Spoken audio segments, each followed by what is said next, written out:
Hello students, നമ്മൾ ഇന്ന് 7ാം ക്ലാസ്സിലെ പാരലൽ ലൈൻസ് എന്ന യൂണിറ്റിനെ കുറിച്ചിട്ടാണ് പറയാൻ പോകുന്നത്. പാരലൽ ലൈൻസിൽ നമുക്ക് പഠിക്കാനുള്ളത് എങ്ങനെയാണ് പാരലൽ ലൈൻസ് ഫോം ചെയ്യുന്നതെന്നും പാരലലോഗ്രാം എങ്ങനെയാണ് ഫോം ചെയ്യുന്നതെന്നും അതിന്റെ ആംഗിൾസ് ഒക്കെ എങ്ങനെയാണ് കണ്ടുപിടിക്കേണ്ടതെന്നൊക്കെയാണ് നമ്മൾ ഈ ചാപ്റ്ററിൽ ചർച്ച ചെയ്യാൻ പോകുന്നത്. അപ്പോൾ ഫസ്റ്റ് പോയിന്റ് എന്ന് പറഞ്ഞിട്ടുണ്ടെങ്കിൽ എങ്ങനെയാണ് ഒരു പാരലൽ ലൈൻ ഫോം ചെയ്യുന്നതെന്ന് നമ്മൾ പഠിക്കണം.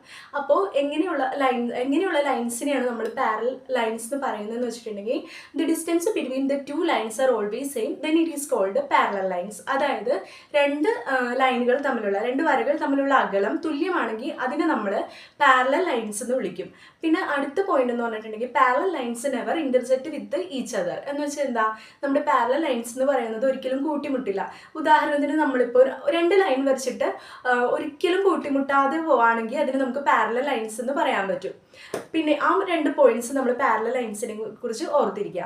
പിന്നെ ഈ പാരലൽ ലൈൻസ് ഒരു ക്വാഡ്രിലാറ്ററൽ ഫോം ചെയ്യുകയാണെങ്കിൽ അതിനെയാണ് നമ്മൾ പാരലലോഗ്രാം എന്ന് പറയുന്നത്.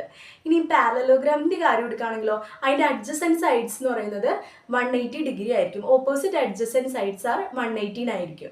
പിന്നെ ഒരു പാരലലോഗ്രാമിലുള്ള എല്ലാ കോണുകളുടെ എല്ലാ ആംഗിൾസിന്റെയും തുക എന്ന് പറയുന്നത് ദാറ്റ് ഈസ് ഈക്വൽ ടു 316 ആയിരിക്കും. പിന്നെ നമുക്ക് ചെറിയൊരു ഭാഗം ട്രയാങ്കിളിനെ കുറിച്ച് ഇതിൽ പറയുന്നുണ്ട്. ഒരു ട്രയാങ്കിൾ നമ്മൾ എടുത്തിട്ടുണ്ടെങ്കിൽ ആ ട്രയാങ്കിളിൻ്റെ 3 ആംഗിളും കൂടി പ്ലസ് ചെയ്ത് കിട്ടുന്ന തുക എന്ന് പറയുന്നത് ആ വാല്യൂ എന്ന് പറയുന്നത് 118 ആയിരിക്കും. അപ്പോൾ നമുക്ക് ഡിഫറെൻറ്റ് ടൈപ്സ് ഓഫ് ക്വസ്റ്റ്യൻ ചോദിച്ചിട്ട് നമ്മുടെ അടുത്ത് രണ്ട് ആംഗിൾസ് തന്നിട്ട് വേറൊരു ആംഗിൾസ് കണ്ടുപിടിക്കാനും പിന്നെ അങ്ങനെയൊക്കെ നമുക്ക് ക്വസ്റ്റ്യൻ വരും. അപ്പോൾ നമ്മളിവിടെ ചെയ്യേണ്ടത് എന്താണെന്ന് വെച്ചിട്ടുണ്ടെങ്കിൽ ആ രണ്ട് ആംഗിളും കൂടി കൂട്ടിയിട്ട് ഈ 180 നിന്ന് ഈ രണ്ട് ആംഗിളിൻ്റെയും തുക കുറച്ച് കഴിഞ്ഞാൽ നമുക്ക് മൂന്നാമത്തെ ആംഗിൾ എത്രയാണെന്ന് കിട്ടും.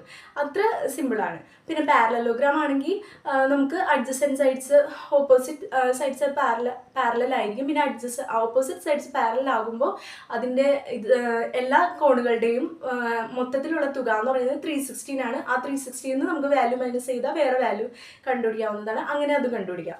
പിന്നെ ഇതിന് കോ ഇൻറ്റീരിയർ ആംഗിൾസ് കോ എക്സ്റ്റീരിയർ ആംഗിൾസ് ഉണ്ടാവും. പിന്നെ 4 ബേസ് ഓഫ് ആംഗിൾസ് ഉണ്ടാവും. മൊത്തം 8 ആംഗിൾസ് ഉണ്ടാവും. അപ്പോൾ ഇത്രയും പോയിന്റ്സാണ് നമ്മൾ ഓർത്തിരിക്കാനുള്ളത്.